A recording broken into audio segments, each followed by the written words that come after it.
Hello दोस्तों। आज हम बात करेंगे टिकटॉक एडवर्टाइजिंग की। टिकटॉक एडवर्टाइजिंग मतलब हम टिकटॉक पे ऐड कैसे चला सकते हैं। जी हाँ, अब वो समय आ चुका है कि हर ब्रांड, हर एक सेलिब्रिटी, हर एक इन्फ्लुएंसर टिकटॉक पे ऐड करना चाहता है। उसके कई कारण हो सकते हैं, या तो उसे अपनी ब्रांडिंग करनी है, या अपने प्रोडक्ट उसे सेल करने हैं, या उसे खुद ही वो टिकटॉक का इन्फ्लुएंसर है और उसे अपने फॉलोअर्स बढ़ाने हैं, या किसी भी वीडियो का व्यूज बढ़ाना है, या उसका कोई एक ऐप है जो टिकटॉक के थ्रू इंस्टॉल करवाना चाहता है। सो टिकटॉक पे ऑडियंस की वेराइटीज बहुत हैं, एज रेंजेस बहुत हैं। सो उसमें ऑप्शंस ज़्यादा हैं।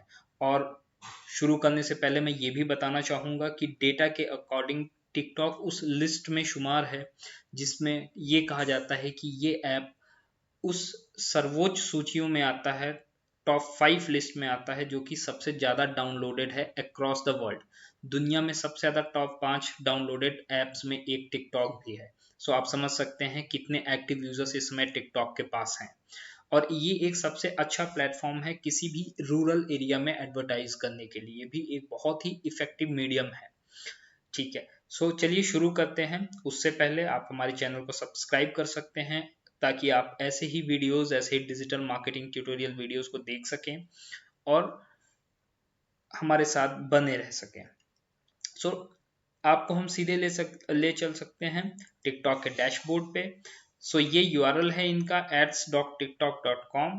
ये आप ओपन कर सकते हैं और ये इनका फर्स्ट पेज है डैशबोर्ड का, जहां से आपको लॉगिन करना होगा। अगर आप लॉगिन पे क्लिक करेंगे, अगर आप एग्जिस्टिंग यूजर हैं तो ऑफ कोर्स आप सीधे डैशबोर्ड पे चले जाएंगे, या आप यूजर नेम पासवर्ड डालना होगा, आप डैशबोर्ड पे चले जाएंगे। अगर आप नए यूजर हैं, नए एडवर्टाइजर हैं, तो आपको साइन अप के लिए वहां पे एक विंडो खुलेगी जहां पे आपको as an advertiser sign up करना होगा। और मैं ये मान के चल रहा हूँ, अगर आप इस वीडियो को देख रहे हैं तो आपकी रिक्वायरमेंट है कि आप टिकटॉक पे या तो खुद ऐड चलाना चाहते हैं किसी और क्लाइंट का, मतलब आप कैंपेन एक्सपर्ट हैं, एक एडवर्टाइजर हैं, या कोई आप एजेंसी के एम्प्लॉय हैं, या आप खुद एजेंसी हैं, या आप हो सकता है कोई ब्रांड मैनेजर हैं जो आप चाहते हो कि आपके ब्रांड की ब्रांडिंग टिकटॉक पे हो और आप उसका मीडियम समझना चाहते हो।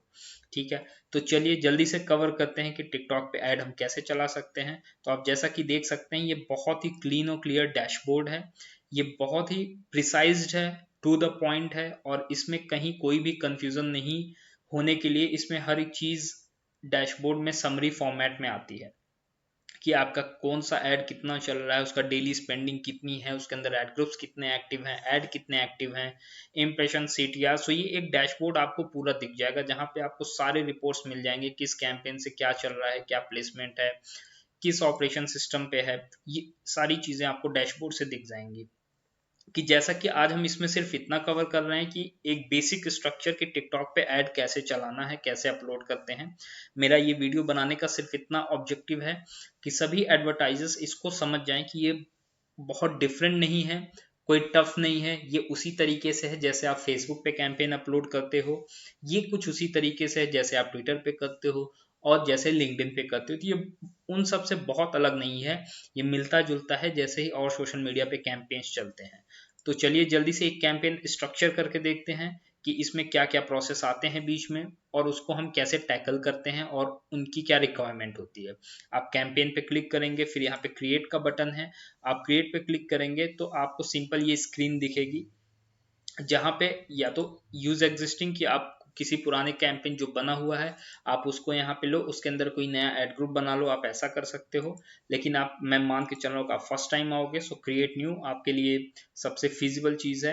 लेफ्ट नेविगेशन पे भी आपको कुछ मेन्यू दिखेंगे जिसपे आप डायरेक्टली नेविगेट कर सकते हो, जो जो एलिजिबल है। बट मैं ये सजेस्ट नहीं करूंगा, क्योंकि स्टेप बाय स्टेप चलते हैं, और आप भी स्टेप बाय स्टेप चलोगे तो कैंपेन स्ट्रक्चरिंग प्रोसेस बहुत अच्छा होता है। और उससे पहले मैं जल्दी से ये बताना चाहूंगा कि ये जो मेन्यू ऑप्शन है, जैसे लाइब्रेरी के अंदर event, creative, audience, reporting, campaign, इन सबको समझने के लिए एक अलग सेशन वीडियोस बनेंगे, अलग अलग रेस्पेक्टिव टॉपिक के, क्योंकि ये खुद में एक अलग टॉपिक है, ताकि कोई कंफ्यूजन ना हो और अच्छे से हम हर एक चीज को समझ पाएं। सो इनके लिए मैं अलग वीडियोस बनाऊंगा। अभी फिलहाल सिर्फ हम इतना समझते हैं कि कैंपेन कैसे बना सकते हैं, और ऐसे आप ये भी देख सकते हो कि टिकटॉक का एड डैशबोर्ड कैसा है। ठीक है। ये हैं ऑब्जेक्टिव्स। इनके अलावा टिकटॉक में भी कोई ऑब्जेक्टिव नहीं है। सो ऑब्जेक्टिव जैसे कि रीच हो गया, traffic, app install, video views, convergence में ये आप समझ सकते हो कि कन्वर्जन कितने भी तरीके के हो सकते हैं, डिपेंड करता है आपके कैंपेन ऑब्जेक्टिव पे, आपके मार्केटिंग ब्रांड ऑब्जेक्टिव पे कि आप लीड चाहते हो या साइन अप चाहते हो, सब्सक्राइब चाहते हो या डायरेक्ट सेल्स चाहते हो। सो ये बेसिकली डिपेंड करेगा आपका कैंपेन ऑब्जेक्टिव क्या है। ट्रैफिक मतलब वेबसाइट ट्रैफिक। सो अभी मैं वेबसाइट ट्रैफिक के लिए ही कैंपेन स्ट्रक्चर करता हूँ। ये टेस्ट कैंपेन है। सो यहाँ पे आपको कैंपेन नेम देना होगा, मैं इसे टेस्ट ही दूंगा फिलहाल के लिए। और यहाँ पे आता है स्टार्टिंग में ही ए बी स्ट्रैटेजी। ये फंक्शन फेसबुक में भी है कि स्टार्टिंग में आप जैसे कैंपेन का ऑब्जेक्टिव चूज करोगे अब वहीं पे ए बी टेस्टिंग आता है। एकदम एग्जैक्टली लाइकवाइज टिकटॉक में भी यही है, जैसे ही आप कैंपेन का ऑब्जेक्टिव चूज करोगे यहाँ पे आएगा ए बी टेस्टिंग। जो नए हैं जिनको ए बी टेस्टिंग के बारे में बहुत आइडिया नहीं पता है, मैं उनको बस एक ब्रीफ बता देता हूँ कि ए बी टेस्टिंग ये है कि आप किसी दो चीज को एक ही टारगेटेड चीज पे टेस्ट करना चाहते हैं। आपकी ऑडियंस एक ही है, ठीक है, उसी ऑडियंस पे आप दो तीन क्रिएटिव टेस्ट करना चाहते हो कि इस ऑडियंस पे हमारी कौन से क्रिएटिव ज्यादा काम करती है। या इसका उल्टा भी हो सकता है कि आपका ऑडियंस कई है, क्रिएटिव एक है, और वो क्रिएटिव आप टेस्ट करना चाहते हो कौन से ऑडियंस सेट पे ज्यादा परफॉर्म करता है। तो ये डिपेंड करता है कि आप क्या ए बी टेस्टिंग करना चाहते हो। अगर आप ए बी टेस्टिंग करना चाहते हैं तो आपको इसे यहाँ इनेबल करना होगा और चूज करना होगा वो वेरिएबल क्या है। अभी फिलहाल के लिए इसमें सिर्फ टारगेटिंग है, सो आप टारगेटिंग कर सकते हो, बट मैं इस कैंपेन में अभी नहीं रख रहा हूँ क्योंकि मैं जल्दी से इसे कवर करना चाहता हूँ।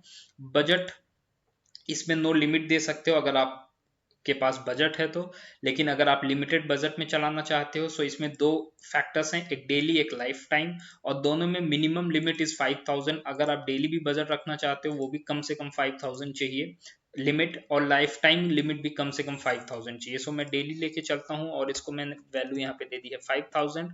हालांकि आगे चल के आपको पता चलेगा कि आप डेली मिनिमम डेली जो बजट है कैंपेन का वो आप 2000 रख सकते हो। सो दोनों में डिफरेंस है, वहां पे बजट है, यहाँ पे लिमिट है। सो लिमिट 5000 के नीचे नहीं रख सकते हो आप डेली स्पेंडिंग की, आपको एटलीस्ट लिमिट 5000 रखनी होगी, और बजट आप मिनिमम कितना रख सकते हो 2000।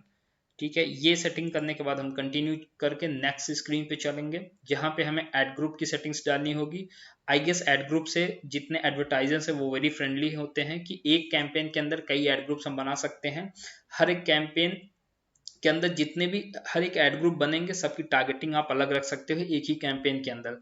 सपोज दैट कि आपने एक कैंपेन बनाया, उस कैंपेन के अंदर आप कई लोकेशंस की अलग अलग रिपोर्टिंग चाहते हो तो आप अलग अलग एड ग्रुप बना सकते हो, या अलग अलग ऑडियंसेस चाहिए हर एक उसके लिए तो आप अलग अलग एड ग्रुप्स बना सकते हो।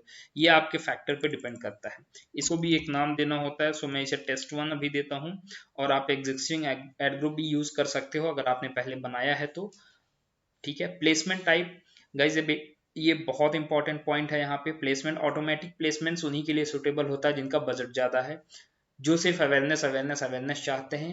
ठीक है, और मैनुअल प्लेसमेंट इसलिए चाहिए कि हमें अपना बजट देखना है कि कहाँ पे यूटिलाइज हो रहा है। ठीक है, टिकटॉक में अगर आप ऑटोमेटिक प्लेसमेंट डाल दोगे तो उसमें टिकटॉक के साथ साथ उनके पार्टनर्स भी रजिस्टर्ड होते हैं जिन पे आपका ऐड दिखेगा, जैसे कि न्यूज फीड ऐप सीरीज हो गया, वीगो ऐप हो गया, हेलो हो गया, पैंगल हो गया, तो ये भी टिकटॉक के साथ रजिस्टर्ड एज एन पार्टनर। आप जो भी ऐड यहाँ डालोगे अगर आप ऑटोमेटिक प्लेसमेंट पे डालते हो तो टिकटॉक उसे ऑटोमेटिक डिस्ट्रीब्यूट करेगा हर प्लेटफॉर्म पे।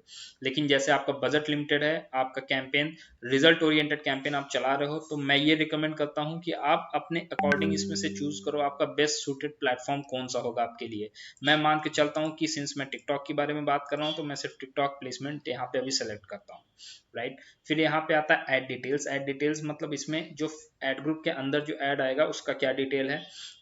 मैं वेबसाइट चाहता हूँ, वेबसाइट पे ट्रैफिक चाहता हूँ, फिर यहाँ कहेगा कि किस यूआरएल पे आपको ट्रैफिक चाहिए। सो मैं अपनी वेबसाइट का ही टिकटॉक एडवर्टाइजिंग का यूआरएल मैं पेस्ट कर दूंगा यहाँ पे कि मुझे इस उस पे चाहिए। एडवांस सेटिंग्स में आप पिक्सल देख सकते हो। सो पिक्सल उनके लिए है, एडवर्टाइजर बहुत अच्छे से जान रहे होंगे कि पिक्सल क्या होता है। जो नहीं समझ रहे हैं उनके लिए मैं बता देता हूँ कि पिक्सल एक ऐसा स्क्रिप्ट होता है जो आपको टिकटॉक से मिलेगा, और आप उसको अपनी वेबसाइट पे जब डालेंगे तो उसकी सारी रिपोर्टिंग आप ट्रैक कर सकते हो।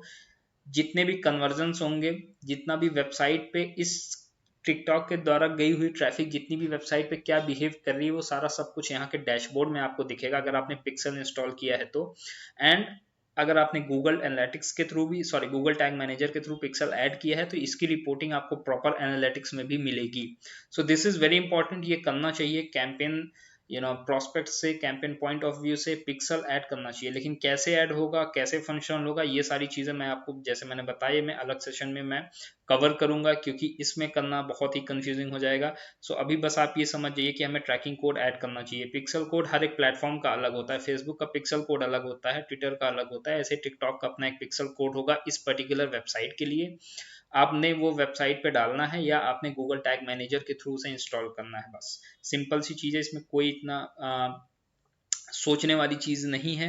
ये बहुत ही इजी है, ये आप सारे एडवर्टाइजर्स फेसबुक वगैरह में करते हैं, ट्विटर वगैरह में करते हैं, पिक्सल ऐड करते हैं।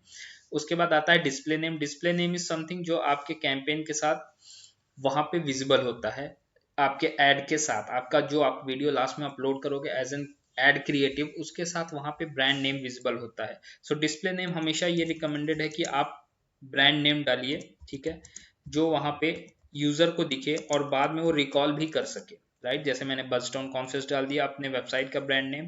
प्रोफाइल इमेज, प्रोफाइल इमेज वो होती है जो आपका लोगो होता है। सो यहाँ पे रिकमेंडेड ये है कि आप अपने लोगो को अपलोड, तो जैसे कि देख सकते हैं यहाँ पे प्रोफाइल इमेज अपलोड करने का ऑप्शन है। और प्रोफाइल इमेज मैं बेसिकली रिकमेंड करता हूँ कि आप अपने ब्रांड का लोगो यहाँ पे अपलोड कीजिए, जो कि आपके ऐड के साथ वहाँ पे विजिबल होता है, और वो आपकी ब्रांडिंग में बहुत अच्छे से कंट्रीब्यूट भी करता है और हेल्प भी करेगा कि आपके ब्रांड को लोग आगे भी पहचाने। एक ब्रांड रिकॉल वैल्यू होती है, जैसे अभी ऐड देखा इस लोगो के साथ और कल को आपका ब्रांड कहीं उन्हें और दिखता है, सो वो जल्दी से इंस्टेंटली तुरंत ही रिकॉल कर लेंगे, ओ मैंने तो ये ऐड टिकटॉक पे देखा था, या इस ब्रांड ने इस बारे में पहले भी बात की है मेरे सामने। सो एक ब्रांड रिकॉल वैल्यू होती है जो इंस्टेंटली यूज़र के उसमें क्रिएट होता है। अब आपसे कैटेगरी पूछता है कि आप किस कैटेगरी में ऐड चलाना चाहते हो, ठीक है, आप किस सेगमेंट को बिलोंग करते हो। सो मैं बेसिकली कहूँगा कि मैं एजुकेशन ट्रेनिंग में देना चाहता हूँ, से आईटी ट्रेनिंग, ठीक है, जिसमें मैं वेब डिज़ाइन के बारे में बात करता हूँ, ये मेरी कैटेगरी है। और यही कहीं ना कहीं ये भी हमें हेल्प करती है कि इस टाइप के ऑडियंसेस को हमारा ऐड दिखेगा, ठीक है। सो टैग्स हम डाल सकते हैं, लाइक टैग डालने से हमारा इजी ये होगा कि हम टिकटॉक को और आइडिया दे रहे हैं कि किस तरीके के लोग को हमारा ऐड दिखना चाहिए, क्या कंटेंट के लोगों को हमारा ऐड दिखना चाहिए। सो इसलिए ये टैग मांगता है, ठीक है। अब यहाँ पे ये एक ऑप्शन है जहाँ पे टिकटॉक ये अलाउ करता है कि आप यूजर्स को परमिशन देते हो कि वो आपके ऐड पे कमेंट कर सकें या नहीं। अगर आप चाहते हो कि नहीं करें तो आप इसे यहाँ से डिसेबल कर सकते हो, और अगर आपको कोई इशू नहीं है तो बाय डिफ़ॉल्ट ही एक्टिव रहता हो, आप उसे एक्टिव रहने दें, ठीक है। उसके बाद फिर आता है क्रिएटिव टाइप, आपका कैसा क्रिएटिव हो, ये आपके कैंपेन ऑब्जेक्टिव के ऊपर डिपेंड करता है और उसके अराउंड ही ये बदलता रहता है। जैसे अभी यहाँ पे हमसे कोई क्रिएटिव ये नहीं मांग रहा है, राइट। अगर हम शायद यही वीडियो व्यूज़ डालते तो वहाँ पे ये वीडियो मांगता हमसे कि किस वीडियो पे आपको व्यू चाहिए। यहाँ पे शायद हम कन्वर्जन डालते तो यहाँ पे हमसे वो इमेज मांगता कि आप किस इमेज के थ्रू अपना प्रमोशन दिखाना चाहते हो, राइट। अभी जैसे हमने यहाँ पे ट्रैफिक चूज़ किया तो ये हमको आइडियली यहाँ पे ये दिखा रहा है कि आप यहाँ पे कोई इमेज नहीं डालोगे तो वो ऑटोमेटिक जो बेस्ट परफॉर्मिंग इमेज होगा उसको दिखाएगा, नहीं तो आप यहाँ पे ऑटोमेटेड क्रिएटिव कर दोगे। सो ऑटोमेटेड क्रिएटिव ऑप्टिमाइजेशन का मतलब ये है कि वो कॉम्बिनेशन ऑफ एसेट्स दिखाएगा, जितने भी आपके पेज पे क्रिएटिव्स हैं उनको उठाएगा, ठीक है, वो आपके पेज से उठाएगा, वीडियो उठाएगा और टेक्स्ट, सारी चीज़ को बेस्ट कॉम्बिनेशन करके उन्हें दिखाएगा, उन्हें विजिबल कराएगा यूजर्स को। सो ये ऑटोमेटेड क्रिएटिव ऑप्टिमाइजेशन ये एक अच्छी चीज़ है। और ये थोड़ा बहुत सिमिलर है, जैसे रेस्पॉन्सिव एड्स होते हैं गूगल एड्स में, या आप कह लो फेसबुक में होता है कि आप कोई बैनर ऐड चलाना चाहते हो और आपने 5-6 बैनर वहाँ पे डाल दिया, ठीक है, और आपने गूगल को अलाउ कर दिया एड्स, गूगल एड्स को, कि आप रेस्पॉन्सिव ऐड चलाओ और अपने आप सब कम्बिनेशन दिखाओ यूज़र के इंटरेस्ट के हिसाब से। सो वो गूगल ऐड का एल्गोरिदम उसके अकॉर्डिंग काम करेगा। वैसा ही कुछ सिमिलर है, एग्जैक्टली वो नहीं है बट वैसा ही कुछ सिमिलर है। सो ये आपके प्रोसेस को और ऑटोमेट कर देगा, ऐड डिलीवरी प्रोसेस को। ऑफ कोर्स आप मॉनिटर कर सकते हो सारी चीज़ को कि आपका ऐड कहाँ दिख रहा है, किस डेमोग्राफी में दिख रहा है, उसका इम्पैक्ट कितना है, यूजर सेशन कितना है, ये सारी चीज़ें आपके पास है। अब आता है सबसे इम्पॉर्टेंट चीज़ जिसके लिए आप पैसा लगाने जा रहे हो, वो है टारगेटिंग। आप किस ऑडियंस को अपना ऐड दिखाना चाहते हो। ठीक है, this is the very important aspect, मैं कहता हूँ इस पर सबसे ज़्यादा फोकस करो। सो एक तो ये होता है ऑडियंस कि आपने ऑलरेडी क्रिएट किया हुआ है, राइट, जो कि आपको लाइब्रेरी से करना होता है, यहाँ से जाके आप ऑडियंस क्रिएट कर रखे हो। ऐसा फेसबुक में भी होता है, आप ऑडियंस ऑलरेडी क्रिएट कर रखे हो, ऐसा ट्विटर में भी होता है, ऐसा लिंक्डइन में भी होता है कि आप कैंपेन स्टार्ट करने से पहले आपने अपनी ऑडियंस बना के रखी है, या तो पिक्सल के थ्रू बनाई है, या रीमार्केटिंग ऑडियंस बनाई है, या डेटाबेस के थ्रू बनाई है, कैसे भी करके ये आपने इंटरेस्ट ही सेव कर रखा है कि ये हमारा इस कैंपेन के हिसाब से अच्छा है। सो आपने पहले ही ऑडियंस बना ली है और आप डायरेक्टली उसको यहाँ पे ऐड कर सकते हो, राइट। और अगर कोई ऐसी ऑडियंस है जो आप एक्सक्लूड करना चाहते हो, वो भी आप यहाँ से एक्सक्लूड कर सकते हो, ठीक है। अगर नहीं है तो आपको डायरेक्ट यहाँ पे क्रिएट न्यू का ऑप्शन भी होता है, जो वो इसी पेज पे ले जाता है। यहाँ पे आप यहाँ पे जाएंगे तो ये देखिए, जो जिसकी मैं बात कर रहा था कि आप कस्टम ऑडियंस क्रिएट कर सकते हो फाइल अपलोड करके, या डेट जैसा यूज़र इंगेज हुआ आपकी पेज या ऐप पे, आप उसके थ्रू पिक्सल के थ्रू बना सकते हो और उसी का लुक अलाइक भी बना सकते हो, राइट। तो वापस चलते हैं हम अपने ऑडियंस ऑडियंस आपने कोई यहाँ पे जो भी बनाई हो वो आपने डाल दिया। उसके बाद डेमोग्राफी टारगेटिंग आती है, ठीक है, कि आप किस लोकेशन को टारगेट करना चाहते हो। तो आप जाओगे यहाँ पे इंडिया, इंडिया के अंदर स्टेट सेलेक्ट होते हैं। अब ये डिपेंड करता है आप किस स्टेट में जाना चाहते हो, आप किसी पर्टिकुलर स्टेट में जाना चाहते हो, या आप पूरा कंट्री टारगेट करना चाहते हो। उस हिसाब से आप सारी चीज़ें यहाँ पे मैनुअली भी देख सकते हैं, राइट। मान लीजिए मैं उत्तर प्रदेश सेलेक्ट करता हूँ, फिर उत्तर प्रदेश के सारे यहाँ पे आ जाते हैं डिस्ट्रिक्ट्स। सो मैं कहता हूँ चलो मुझे पूरा यूपी ही टारगेट करना है। इसके अलावा भी ऐसा नहीं है, आप इसमें से और भी चूज़ कर सकते हैं, मल्टीपल लोकेशन एक बार में आप चूज़ कर सकते हैं। ये आपके सारी रिक्वायरमेंट के ऊपर और मीडिया बजट के ऊपर है चीज़ें, ठीक है। उसके बाद जेंडर आप चाहते हो सिर्फ मेल को दिखे या फीमेल, या आप इसमें कोई लिमिटेशन नहीं चाहते हो। सो मैंने कहा चलो मेरे को इसमें कोई लिमिटेशन नहीं चाहिए ना। एज लिमिटेशन तो ऑफ कोर्स ही चाहिए होगा मुझे, जहाँ तक मैं समझता हूँ किसी भी ब्रांड को या किसी भी सेलिब्रिटी को, पर्सनालिटी को, इन्फ्लुएंसर को अपना ऐड चलाने के लिए, खास करके टिकटॉक पे, बिकॉज उसमें ऑडियंस बहुत यंग भी होती है, बहुत मैच्योर भी होती है और ओवर डेवलप भी होती है। सो मैं ये कहता हूँ कि मेरे लिए सबसे, जैसे कि मेरा आईटी सर्विसेज से रिलेटेड है, थोड़ा डिजिटल मार्केटिंग रिलेटेड है चीज़ें, तो मैं 25 to 34, even 35 to 44 is also good size for me. So मैं इन दोनों को कंसिडर करता हूँ। लैंग्वेज की लिमिट ऑफ कोर्स मैं चाहूँगा, ठीक है, इंग्लिश मेरे लिए ज़्यादा प्रेफरेंस है। आप चूज़ कर सकते हो, अगर आपका कोई हिंदी में कंटेंट है तो हिंदी भी अवेलेबल है, आप टारगेट कर सकते हो यहाँ से। गुजराती भी है, मराठी भी है। सो आप देख सकते हो रीजनल लैंग्वेजेस भी यहाँ पे अवेलेबल है, आप टारगेट कर सकते हो। अगर मान लीजिए आप इंडिया टारगेट करना चाहते हो और आपका ऐड तमिल में है और आप उन्हीं को शो करना चाहते हो जो पूरे इंडिया में कोई भी तमिल पढ़ सकता है, so you can target Tamil from here, आप यहाँ से तमिल टारगेट कर सकते हो, ठीक है। अब इंटरेस्ट कैटेगरी पे आते हैं। आप इंटरेस्ट कैटेगरी सबसे बेसिक चीज़ और सबसे इम्पॉर्टेंट चीज़ टारगेटिंग में, कि आपकी ऑडियंस की इंटरेस्ट क्या होनी चाहिए। अगर आप ऑडियंस की इंटरेस्ट नहीं दोगे तो उसका रीच बहुत ज़्यादा होगा, ऑडियंस साइज बहुत ज़्यादा होगा और आप अपना बजट एग्जॉस्ट करने के फेज़ में हो। अगर आपके पास अच्छा बजट है तो of course no doubt, but लेकिन आपके पास एक ऑप्टिमल बजट है जिसमें आप उसका मैक्सिमम यूटिलाइजेशन चाहते हैं, सो आपको कैटेगरी में ज़रूर खेल करना चाहिए, ठीक है। सो खेल का मतलब ये है कि आपको फोकस करना चाहिए। लाइक मैं समझता हूँ कि मैं अगर डिजिटल मार्केटिंग इंस्टीट्यूट की बात कर रहा था, मैं एजुकेशन टारगेट करूँगा जिनका फोकस एजुकेशन में होता है।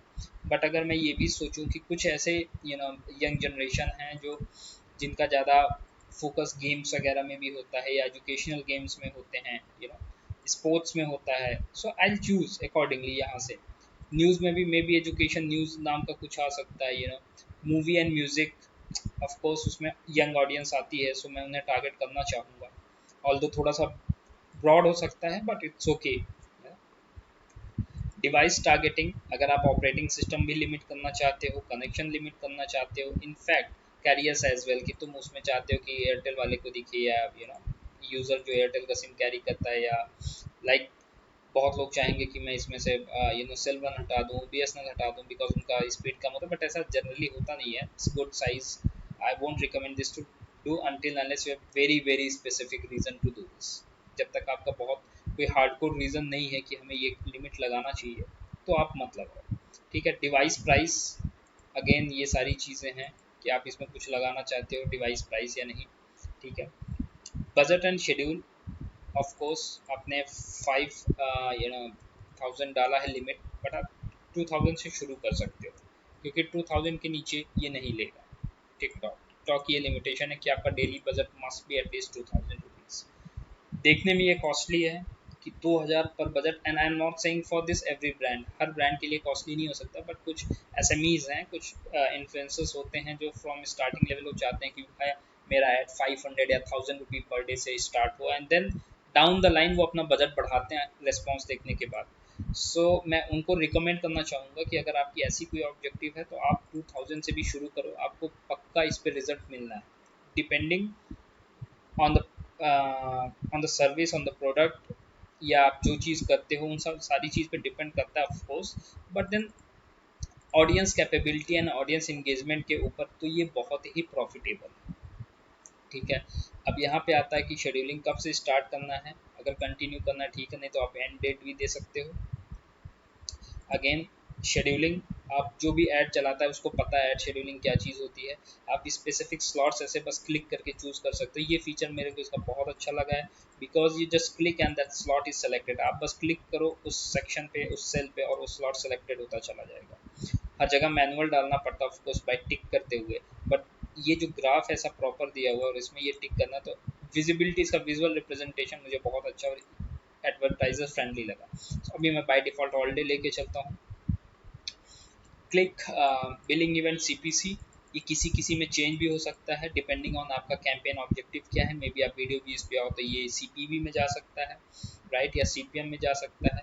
सो ये आपसे स्ट्रैटेजी पूछेगा, स्टैंडर्ड बिड आप कितना पे करना चाहते हो। मैं 20 रुपये अभी रख रहा हूँ, जो कि ज़्यादा ही होगा। आई वुड कीप इट 10 से शुरू कर सकते हैं, और भी नीचे आप कर सकते हो, वो डिपेंड करता है। अभी मैं रन नहीं कर रहा हूँ कैंपेन, मैं बस आइडिया दे रहा हूँ।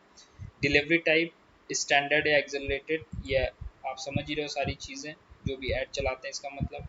ट्रैकिंग सेटिंग, आप यहाँ पे कोई डायनेमिक यूआरएल पास करना चाहते हो तो पास कर सकते हो। ये सारी सेटिंग करने के बाद हम नेक्स्ट करेंगे, तो ऐड फॉर्मेट पे आ गए। ठीक है, अब यहाँ पे हमें अपना वो वीडियो डालने को बोला जाएगा, वो पूछा जाएगा कि आप वो वीडियो अपलोड कीजिए जिस जो आपके यूज़र को दिखेगा एज एन ऐड। वही वीडियो आपका ऐड होगा जो यूज़र देख के, जिस वीडियो को देख के यूज़र आपके ब्रांड के साथ या उस वीडियो के साथ इंटरेक्ट करके अकॉर्डिंगली कोई एक्शन लेगा। अगर आपने उस पर कोई क्लिक होने के लिए दिया है तो आप वो क्लिक करते उस वेबसाइट पे जाएगा, वो लिंक जो आपने लगा रखा है, या आपका वीडियो पे व्यूज़ होगा। अगर उससे कोई इंटरेक्शन करता है तो वो आपका बोनस गेन होगा, राइट। तो सारी चीज़ें हैं डिपेंडिंग आपका कैंपेन ऑब्जेक्टिव। यहाँ पे आपको स्पेसिफिकेशंस दे रखे हैं कि कैसे वीडियो चाहिए, क्या वीडियो एक्सेप्टेड है। ठीक है, आप अपने सिस्टम से ऑफकोर्स ऐड कर सकते हैं जहाँ भी आपको कोई ऐसा वीडियो आपने स्टोर कर रखा है। मैंने एक किया हुआ है जस्ट टू चेक, और मैं इसे अपलोड करता हूँ यहाँ पे। ठीक है, ये वीडियो अपलोड हो चुका है और इसका प्रीव्यू भी आपको साइड में दिख जाएगा। अगर कोई एरर होता है तो उसको हम सॉर्ट आउट करेंगे। ठीक है, वार्निंग्स आती हैं, ऐसा कुछ आपको आप, ये हमारा वीडियो है जो हमने अपलोड किया है, आप इसका प्रीव्यू भी देख सकते हैं। ये आपका, अगर आप रिकॉल कर सकते हो तो ये आपने जो लोगो लगाया था, ब्रांड प्रोफाइल पिक्चर मांगा था, ये है प्रोफाइल पिक्चर आपका। यहाँ पे आपके इंटरेक्शंस दिख जाएंगे इस ऐड के साथ, ऐसा ही कुछ आपका ऐड यूज़र को दिखेगा। ठीक है, अब यहाँ पे आप अपने ऐड को नेम दे सकते हैं। सो आई एम सेइंग कि ये सिंस टेस्टिंग है। ठीक है, अब उसके बाद आता है ये टेक्स्ट। ठीक है, सो टेक्स्ट बेसिकली टाइटल होता है, और आप 5 टाइटल ऐड कर सकते हो मैक्सिमम, उससे ज़्यादा नहीं। 5 डिफरेंट टाइटल। ठीक है, लाइक मैंने एक ऐड किया डिजिटल मार्केटिंग ट्रेनिंग। ठीक है, दूसरा मैंने ऐड कर दिया डिजिटल मार्केटिंग कोर्स। ठीक है, तो ऐसे आप 4-5 ऐड कर सकते हैं, एंड जो सबसे बेस्ट होगा वो उस रैंडमली पिक करके as per the user interest, जिस यूज़र को वो दिख रहा है, टिकटॉक उसे ये हेडलाइन इनमें से कोई एक दिखाएगा। ठीक है, अब आपके पास यहाँ पे आते हैं बटन्स। आप क्या CTA क्या देना चाहते हैं, कॉल टू एक्शन उसे क्या देना चाहते हैं। ठीक है, जैसे कि मैं प्रमोट कर रहा हूँ डिजिटल मार्केटिंग मार्केटिंग ट्रेनिंग के लिए, सो मैं कहूँगा अप्लाई नाउ। आप इसमें से अपने अकॉर्डिंग चूज कर सकते हो, contact, sign up, shop now, download, learn more. So आप इसमें से कोई सा भी रख सकते हो। ठीक है, ऐसी कोई लिमिटेशन नहीं, ये आपके ऊपर डिपेंड करता है, आपके ब्रांड कैंपेन के ऊपर डिपेंड करता है। ठीक है, आप इस वीडियो के टेस्टिमोनियल को भी सॉरी थंबनेल को भी कस्टमाइज कर सकते हो यहाँ पे क्लिक करके। सो थंबनेल वो इमेज होती है जो वीडियो चलने से पहले यूज़र को दिखती है। ठीक है, सो आप यहाँ से कोई सा भी चूज़ कर सकते हो। ये उसी वीडियो के शॉर्ट्स हैं जो वीडियो मैंने अपलोड की है, आप वहीं से देख सकते हो। ये करने के बाद आप सबमिट कर दोगे, आपने सारी इन्फॉर्मेशन टिकटॉक को कैंपेन की दे चुकी। आपने टारगेटिंग दे दिया, आपने क्रिएटिव्स दे दिए, आपने कैंपेन आइडिया, बिडिंग सब कुछ दे दिया। जैसे आप सबमिट करोगे, आपके सामने बिलिंग इन्फॉर्मेशन, ये बिजनेस इन्फॉर्मेशन बिलिंग इन्फॉर्मेशन से रिलेटेड है, क्योंकि मैंने कोई बिलिंग इन्फॉर्मेशन पहले नहीं डाली है, इस वजह से ये पेज आ रहा है। अगर मैंने कोई बिजनेस इन्फॉर्मेशन या बिलिंग इन्फॉर्मेशन पहले से मैं प्रोफाइल बना के रखा होता और बिलिंग इन्फॉर्मेशन डाल रखा होता, तो ये पेज नहीं आता और कैंपेन डायरेक्ट ही रिव्यू में चला जाता, जिसे टिकटॉक रिव्यू करके फिर उसे अप्रूव करता है। राइट, ये इसी तरीके से काम होता है, इस पे कैंपेन चलता है। और जैसे ही कैंपेन अपलोड हो जाता, अभी इसमें एरर आ रहा है क्योंकि मैंने बिलिंग इन्फॉर्मेशन नहीं ऐड की है। आप डैशबोर्ड पे जाते हैं और वहाँ पे आपको ये कैंपेन दिखता है जो आपने बना रखा है, ये अभी भी हालांकि दिख रहा है। ठीक है, ये कैंपेन हमने बनाया है, आप यहाँ से देख सकते हैं। इस कैंपेन के अंदर ये एड ग्रुप मैंने एक बनाया है और इस एड ग्रुप के अंदर हमने ये एड्स बनाए हैं जो आप देख सकते हो, और अकाउंट इन रिव्यू ऑलरेडी लिख के आ रहा है। ठीक है, अब ये दो इसलिए दिखा रहे हैं क्योंकि दोनों के टेक्स्ट अलग हैं। अगर हम 5 टेक्स्ट लाइन बनाते तो 5 वर्जन इसके दिखते हैं हमें यहाँ पे। ठीक है, और यहाँ पे सारी डिटेल, जैसे जैसे कैंपेन चलेगा, सीपीसी कितना है, इंप्रेशन कितना है, क्लिक सीटीआर, एकदम परफेक्ट डैशबोर्ड है। आपको बिल्कुल कहीं इधर उधर जाने की ज़रूरत ही नहीं है, आप यहीं से सारा सब कुछ ट्रैक कर सकते हो। आप यहाँ से ऑडियंस टेस्टिंग भी कर सकते हो, अपने ऑडियंस बना लिया, इवेंट क्रिएट कर लिया। सो ये जो सारे सेशंस हैं, मैं अलग से इनका सेशन लूँगा, बिकॉज इसमें एक अलग गाइडेंस देनी होती है। मैं इसमें मर्ज करूँगा तो वो कन्फ्यूज़न होगा। सो मैं event creation, pixel addition of TikTok on website, ये सब सेशन मैं अलग से क्रिएट करूँगा। फिलहाल के लिए मैं बस आपको ये बताना चाह रहा था कि टिकटॉक ऐड भी एक वैसा ही ऐड डैशबोर्ड है जैसा कि और सब फेसबुक, ट्विटर, गूगल जो सब आप यूज़ करते होगे एज कैंपेन एक्सपर्ट। मैं ये सारा उन सब ऑडियंस को बोल रहा हूँ जो कैंपेन्स और चलाते हैं। सो ये guys, this is not any rocket science, it's very easy and very effective. Try your hands on it. और कुछ भी प्रॉब्लम होती है, आप कैंपेन स्ट्रक्चर करो। अगर आपको कोई भी इशू होता है, कमेंट सेक्शन में रिप्लाई करना और अपना फीडबैक ज़रूर देना, या आप अपना प्रॉब्लम बताना। आप वेबसाइट पे भी जा सकते हो www.btownconfess.com, आप वहाँ के थ्रू भी मेरे से जुड़ सकते हो और जो भी प्रॉब्लम है आप बताइए, मिल के उसे सॉल्व करेंगे और एक अच्छा कैंपेन बनाएंगे। तब तक के लिए अपना ध्यान रखिए, stay safe, bye bye, take care.